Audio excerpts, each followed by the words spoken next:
Bonjour Victor Aubert, Bonjour Liselotte, bonjour chers auditeurs. j'espère que vous allez bien. Très bien ce matin. Alors vous voulez nous parler d'un problème dont vous êtes le témoin dans votre petite ville normande de C, une jeunesse française pleine d'idées, mais freinée dès le départ par le système bancaire. Vous partez de faits concrets dont vous avez été témoin, alors est-ce que vous pourriez nous dire ce qu'il s'est passé? Oui, chère Liselotte, c'est un peu triste. J'ai des amis entrepreneurs, restaurateurs, locaux, et qui se démènent par le travail, qui cartonnent, qui arrivent à vraiment monter une entreprise florissante, à force de travail, à force de sens vraiment de l'entreprise, et fort de ce succès, ils ont voulu ouvrir un deuxième restaurant. Mais voilà, malgré un dossier solide, ils essuient refus sur refus auprès des banques.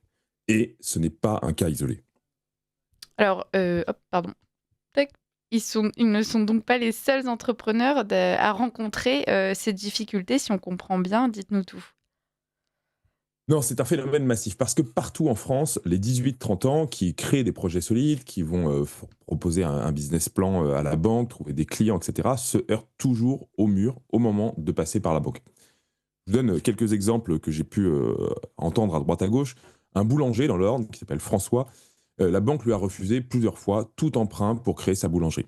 Et donc, français impossible n'est pas français, comme on dit, eh bien François a décidé d'acheter un triporteur et de livrer son pain à domicile chez les personnes âgées qui ne peuvent pas aller chercher leur propre pain. On pourrait me dire, ah mais finalement c'est pas plus mal. Oui, enfin c'est quand même un peu triste qu'on en arrive là. Près Mmh. d'Angers, un maçon s'est vu lui aussi refuser un emprunt alors qu'il allait reprendre une entreprise dans laquelle il avait travaillé presque 10 ans, dans laquelle il avait fait ses preuves. Et finalement, la banque lui a refusé. Alors, il a été heureusement financé par une association pour reprendre cette entreprise de maçonnerie. Je pourrais vous citer des dizaines d'exemples comme ça. Ils ne sont pas forcément dans la presse parce que ça ne fait pas la une des journaux, mais beaucoup de Français dans nos campagnes ont du talent, ils ont de l'énergie, mais ils n'ont pas la garantie que les banques réclament. Et c'est surprenant parce qu'on nous répète pourtant souvent que la France a un bon écosystème pour les entrepreneurs. On entend souvent Emmanuel Macron même en parler d'ailleurs. Tout à fait.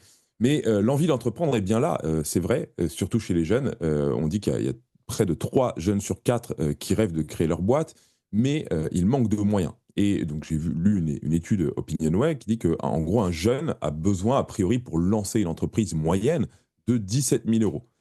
En réalité, le capital moyen de cette typologie de jeunes qui veulent entreprendre, il est autour de 5 000 euros. Donc, c'est-à-dire qu'il reste à peu près 12 000 euros à trouver et que les banques exigent la plupart du temps 30% d'apport. Donc, un jeune sans patrimoine est exclu de fait de la capacité d'emprunter. Pas d'économie, pas de prêt. C'est aussi simple et aussi brutal que ça. Et comment les banques justifient-elles ces refus répétés, Victor Aubert? Alors, elles invoquent toujours le risque. Alors, évidemment, le risque, ça existe, c'est réel, mais elles ferment quasiment la porte systématiquement à des jeunes qui n'ont pas de capital, qui n'ont pas de garant, qui n'ont pas un bilan comptable derrière eux. Mais en fait, c'est un raisonnement absurde parce qu'on va vous demander que votre entreprise marche avant même qu'elle ait pu exister. Et puis même quand il existe certains dispositifs publics de garantie comme BPI France ou les prêts d'honneur, la banque exige toujours une caution personnelle. Donc si votre papa, votre maman ne peuvent pas hypothéquer leur maison, eh bien on vous dit non, tout simplement. Et les banques obéissent de plus en plus à des logiques qui sont bureaucratiques, qui sont centralisatrices. Votre conseiller bancaire, comme le responsable d'agence, n'est plus qu'un exécutant. C'est pas lui qui prend vraiment la décision de vous faire confiance parce qu'il sait que vous avez fait votre preuve dans le quartier, dans la ville. Il n'y a plus de responsabilité. Tout le monde obéit à des process qui sont complètement déconnectés du réel. Vous avez beau avoir fait voilà, vos preuves, le projet sérieux. Si vous ne remplissez pas les critères qui sont édictés par le siège national de la banque, eh bien, vous pouvez dire adieu à votre crédit. C'est injuste, mais c'est surtout du gâchis. Un gâchis de talent selon vous, Victor Aubert? Exactement, parce que je pense qu'il y a des jeunes Français qui ont de l'or dans les mains, à défaut d'avoir de l'argent. Et ils finissent par renoncer. On ne les verra jamais à la une des journaux parce qu'ils n'ont pas eu les fonds pour démarrer. Et en France, on célèbre souvent des success stories, mais on oublie aussi toutes ces histoires qui sont avortées, tous ces rêves qui sont enterrés faute de prêts. Et ce sont autant d'emplois qui ne vont pas être créés, de commerces qui ne verront pas le jour, d'idées qui vont rester lettres mortes. Et le paradoxe, c'est qu'on déplore le manque d'entrepreneurs en France, alors qu'on refuse de leur tendre la main à ceux qui voudraient le devenir. Et alors comment faire? Est-ce qu'il existe des alternatives?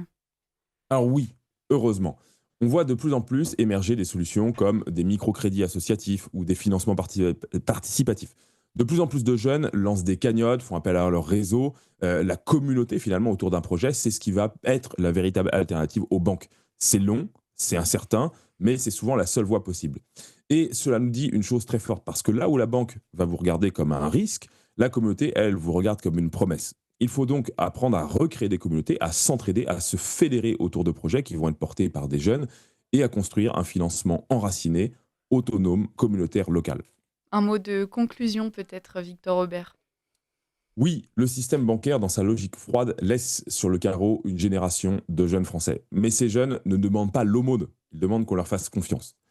Donc s'il faut contourner les banques, chercher l'autonomie, eh bien faisons-le par le crowdfunding, par des prêts solidaires, par l'investissement local, par des réseaux d'amitié et d'entraide. Il ne faut pas laisser mourir les idées simplement parce qu'elles n'ont pas encore de capital.